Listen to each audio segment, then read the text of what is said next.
E Moisés aparece no momento em que o povo estava cativo no Egito, o hebreu. E ele é aquele libertador desse povo. Mas libertador a partir de quê? A partir de Yahvé. Então a relação de Moisés com Deus era direta, mas ele passou a ser um intermediário de Deus com a sociedade. Quando ele então, além de apresentar a figura de Deus, ele apresenta as chamadas leis. E aí ele estrutura, né, essa figura de Deus, tornando Moisés um revelador.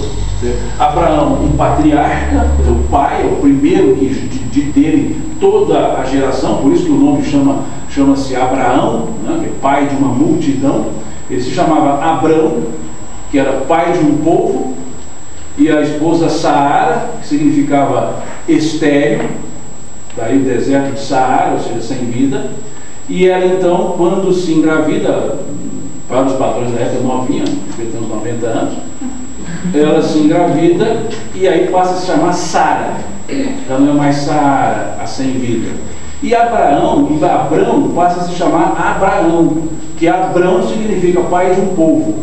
E Abraão significa pai de uma multidão. E aí dizia, entre aspas, Deus para Eliel, né? A sua descendência será tão grande quanto as estrelas do céu. E aí é de onde sai esse berço, não só judaico, como também os palestinos. Porque Abraão, na história, ele tem Isaac e Ismael. Ismael que teve o filho Isaac o segundo, Ismael o filho com escrava, que dele descende os palestinos, e de Isaac, filho com Sara, descende os hebreus. Então ele acaba sendo a figura, por isso ele é chamado patriarca, quer dizer, o pai.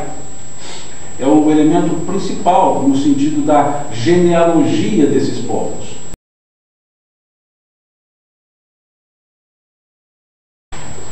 O que é a lei divina e a lei humana? A lei divina são preceitos que não entram em desuso em função do passado tempo.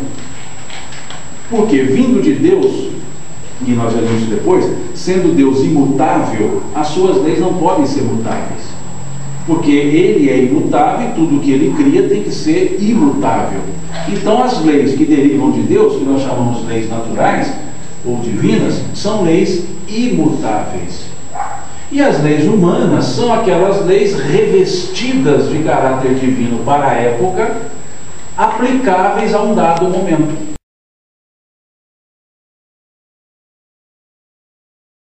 Então é muito comum nós vemos nos códigos de lei mosaicos dizer assim: o Senhor teu Deus me disse e eu vos falo, disse o Senhor Deus, e vai colocando as leis.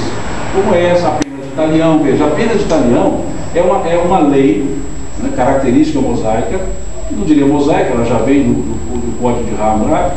Então o que acontece? Matou, mata.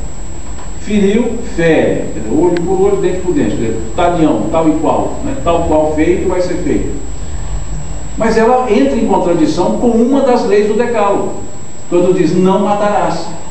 Independentemente do motivo, não matarás, é o Decálogo. E uma lei mosaica que até contradiz. Abre uma exceção, dizendo, não, se matar o teu vizinho, o teu irmão, matai também. Né? Ferir, ferido também, ou seja, olho por olho, dente por dente. Coluna por coluna, osso por osso. Então essa era a estrutura. Então a gente vê que isso fere a própria estrutura da lei, do mandamento, que é não matarás. E não tem hipótese, não matarás. Então, por esses caráteres de temporalidade e até de incongruência nas leis, essa parte é chamada de lei humana, mas revestida de caráter divino, que para os profitentes do judaísmo é entendida como sendo uma lei de Deus.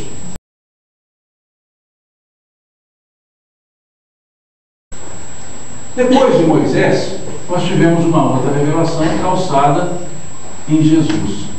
Aqui não estamos fazendo nenhum estudo epistemológico, estudo teológico, não é isso. Apenas o estudo do caráter da revelação. Então, dentro dessa estrutura de Jesus, depois de anos, ele vem trabalhar o mesmo assunto, Deus.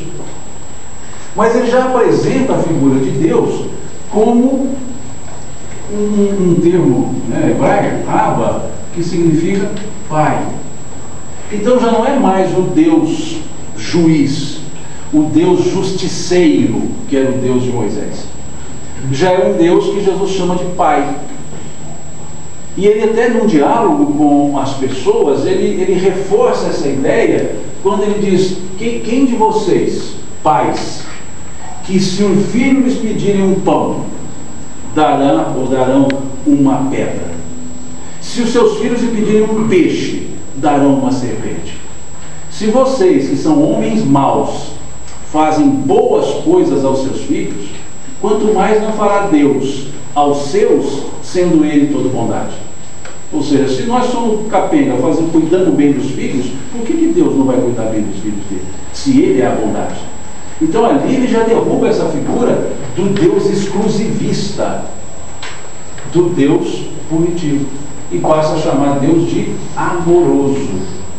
Então ali, em Moisés, nós temos simbolizado a chamada revelação da justiça. Ou seja, não é Deus justiceiro, ele não é justo ali, ele é justiceiro, pune. E em Jesus nós temos a revelação do amor, o Deus amoroso. E aí o respeito a Deus pela estrutura mosaica é pelo temor. O respeito a Deus pela estrutura de Jesus é o amor. Então, por amar a Deus, respeitam. Em Moisés, por temer a Deus, respeitam. Daí ainda é muito comum nós ouvirmos as expressões tementes a Deus. E Deus não é para ser temido. Deus é para ser amado. E ele sendo amado, ele é respeitado. E não temido. E aí é essa figura que Jesus traz. Revela na mesma estrutura mosaica. E ele até não, e com relação às leis, Jesus também vai fazer uma observação sobre as leis, tentando mostrar a diferença das leis, quando ele fala do cumprimento, do cumprir a lei. Ele começa o seu discurso dizendo: eu não vim destruir a lei. Que lei que ele se referia? A lei mosaica. Ele diz: eu não vim destruir a lei, mas dar-lhe o seu verdadeiro cumprimento. Ou seja, vamos entendê-la melhor. E quando ele era confrontado com a estrutura da lei de Moisés, que ele em tese estaria incorrendo em ilícito, ele explicava o que era para ser mudado. Por exemplo, quando os discípulos de Jesus estavam colhendo espigas no dia de sábado, segundo a estrutura mosaica e no decálogo está lá, né? Guardarás o dia de sábado, ou sabá, o sétimo dia. E nesse dia, para a lei de Moisés, guardar o dia de sábado, ele explicou. Então, vamos dizer, Moisés ele regulamentou essa constituição divina com uma lei complementar, vamos dizer assim. Ele coloca lá como que guarda esse dia de sábado. Então, em dia de sábado não podia fazer nenhum esforço.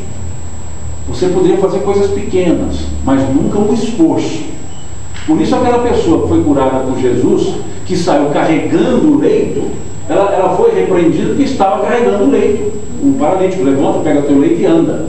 E ele pegou o leito e foi: você não pode fazer isso, é sábado, você está levando um leito. E Jesus fez um grande esforço, curou no sábado. Então não podia, é proibido curar dia de sábado. Então o sábado não era permitido grandes esforços. E os discípulos de Jesus colhendo espigas no sábado. E aí foram chamar a atenção de Jesus: mas os teus discípulos colhem espigas em dia de sábado. E aí Jesus foi dizer: olha, isso era do meu irmão. O sábado foi feito por causa do homem, e não o homem por causa do sábado. Então ele foi mostrar essa relação do que é respeitar a Deus sem perder as suas obrigações materiais. Então o sábado foi feito por causa do homem, e não o homem por causa do sábado. Depois, mas teus discípulos e outro evangelista, ele próprio Jesus, comem sem lavar as mãos. E a lei mosaica proíbe comer sem lavar as mãos, que é uma regra de higiene, que não precisa de Deus assumir essa responsabilidade. Ele diz: o mal maior que faz ao homem não é o que entra pela boca, mas o que dela sai, pois a boca fala daquilo que o coração está repleto.